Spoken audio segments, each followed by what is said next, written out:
Welcome to Studio Stepping Stones. My name's PJ. Today we're talking about hand building clay techniques. I want to show you 3 basic techniques that you can use in your classroom. First one here is coil building. You roll coils and you attach them to construct different forms. The second is slab building, attaching different flat slabs to create forms. And the third is a pinch pot method. I want to show you the materials that you need for clay. Balls of clay, roughly 1 per student, and nice if you can have them set up in advance and wrapped up with plastic wrap. There should be a container of water at every clay table, as well as a damp sponge to keep your hands moist and ready to go. Putting some clay aside, just shaving off old clay or taking a little bit and sticking it in water so you have slip to help connect things with. Other tools you need are a piece of fishing line attached to popsicle sticks, works really well as a cutting tool for clay. Old toothbrushes are great, or stiff old brushes that are stiff enough to dig into clay, they're good. Cutting tools, palette knives, or simply plastic knives like these. And wooden dowels for rolling out slabs are great. This is just a heavy-duty cardboard dowel, but I've coated it with plastic so you can roll with that. So that's what we need to start. Once students get their clay ball, you want to have them just warm it up in their hands, get used to playing with the clay. Smack it around, make sure that clay is nice and warm. Get used to the feel of it. And get used to tapping their hands on the sponge so that the clay is not drying out. Then what you're going to do is start wedging the clay.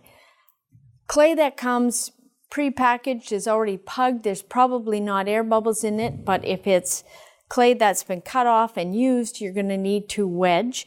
To wedge clay, it's just a downward push and a slight turn each time. So it goes down. And I am just doing this on newsprint paper because that's absorbent. It's going to allow you to work without dry clay everywhere. And I can throw it down pretty hard, but I want this to stay in shape. I don't want this to get flat yet. So I'm just turning it slightly each time I hammer it down. And as I work the clay, it's going to get a little softer and easier to work with. So my clay is getting softer. The first thing I want to show you is a pinch pot. And I can use something as big as this piece for a pinch pot, but I'm going to use a smaller one just for speed.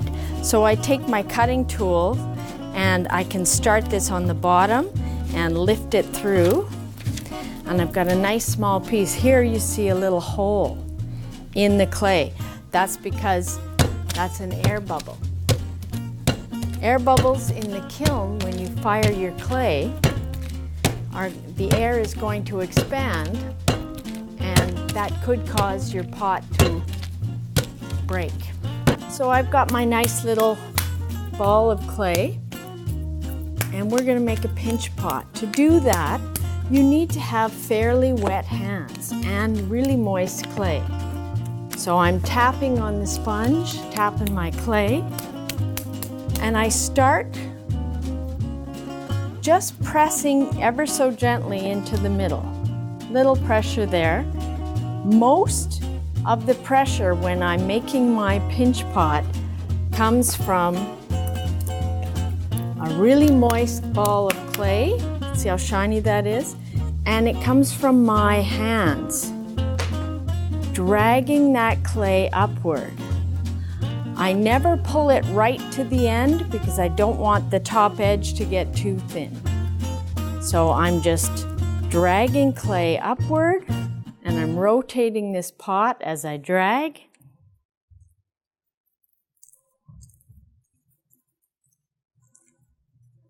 And you can see that it's getting deeper in the center, but I try not to jam my thumbs in. It's mostly the outside fingers that are working.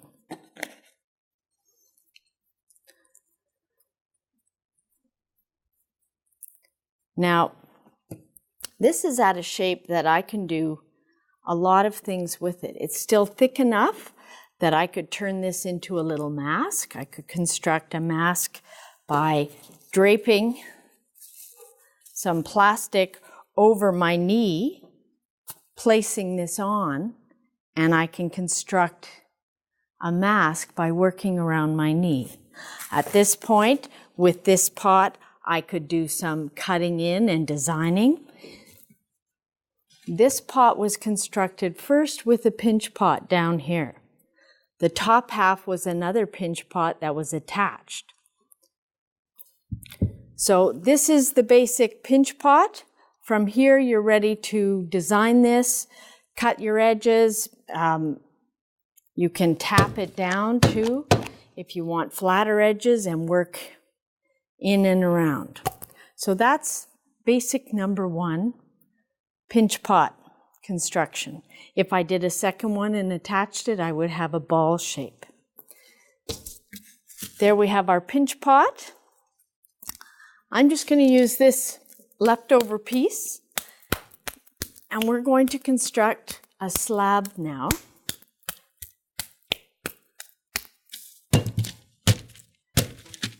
So in order to make a slab, I'm wedging this a little bit, and I'm going to start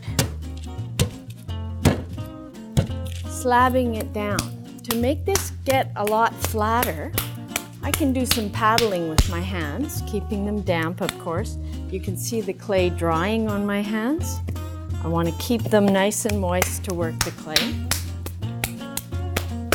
And when I slab the clay down, I want it to hit one side and then let centrifugal force drag the clay outward. So I keep laying one edge down, and as it flops, you can see it getting a bit longer. Now I'm going to go side to side so it gets a bit wider too.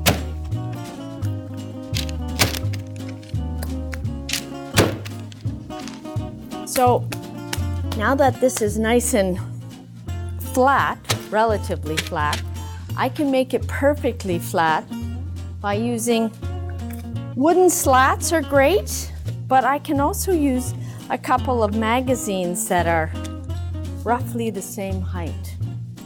What that's going to do is keep my rolling pin or roller at one height. So you can see as I roll this one out that the roller is not going below the level of the magazines. It gives me a nice level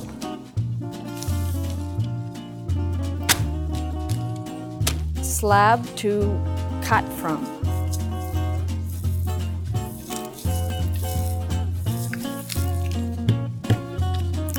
Now, what I can do with this slab is cut shapes and assemble them. So I can use my magazine edge or a ruler to cut a nice straight line with my plastic knife. If I cut another straight line here and here, and I can use this to measure and make sure I'm cutting exactly the same size. So now I've got a couple of shapes, and I'm making this very small because we're probably not going to finish this one. But if I were going to make a little cube box, I can make it from these. So what I would do is take my old toothbrush or stiff bristle brush, and this is important no matter what you're doing. When you're joining clay pieces, you need to rough up the surface a little bit because you want to use some slip, this mucky clay in the bowl here. I want that really wet, slippery clay to act as a kind of a mortar for these pieces I'm going to attach. And now I take the edge that I'm going to attach on here and rough that up. Take some slip and attach it here. Then I will press it in, really pressing it well on here. And I'm also going to score the outside a little bit, almost like a Raggedy Ann doll being stitched up. And I can put a little slip over there and rub that in. I can do the same on the inside here. Essentially, any pieces that I'm attaching, I don't want to be able to pull them apart. If I can pull them apart, they're not going to hold together in the kiln. So this is almost one piece of clay now. And I would do the same to attach another side. Same idea of scoring the edges that are going to be attached. I've got one edge, two edges here. So I score those. I score the edges that I'm going to attach them to. So step one is scoring. Step two is slip. Apply slip to both, all edges that are going to be attached. Then you can apply some pressure.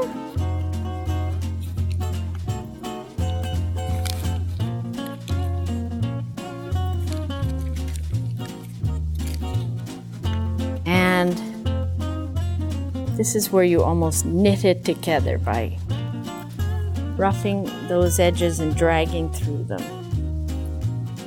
Going both ways, then blending with your finger.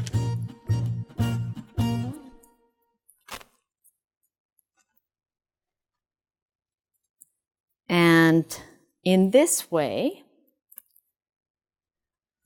this is how this little pencil box pot was constructed, by using that slab technique and then a slab top. Notice how well this student designed the top so that by putting the flour over it, it holds the lid from falling in. So that's two methods. There's the slab, there's pinch. With slab, you can also use unusual shapes and sizes. For instance, this pot had a slab that made the funnel at the top, and it would have been a long piece like this that was attached like so. A third option is coil pots. Now you can see my hands getting really dry again. Really important to have that sponge for students to work with.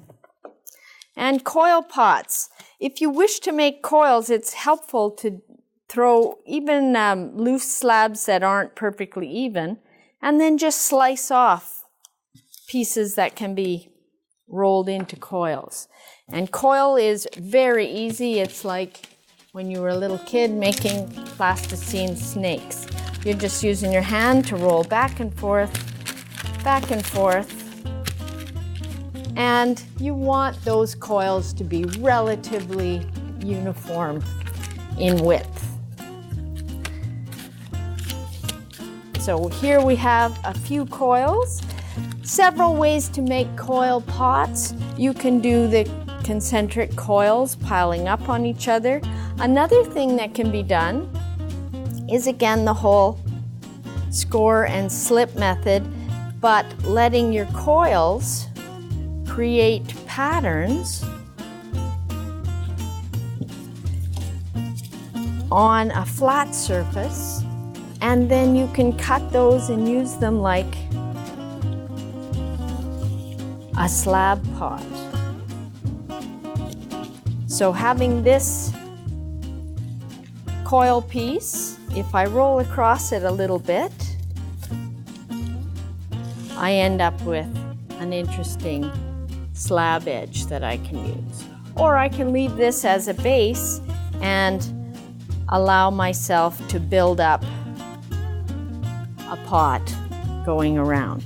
Again though, you would need to, every time you attach a coil, you need to score that, put a little bit of slip across, not just water, that was actually more water than slip.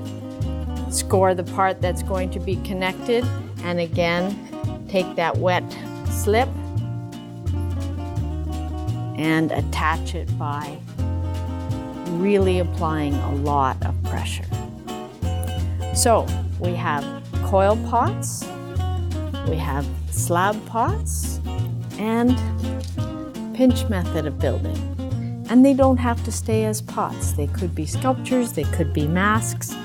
There's a lot you can do with clay. I want to thank you for joining me and hope you check on the website for more clay ideas.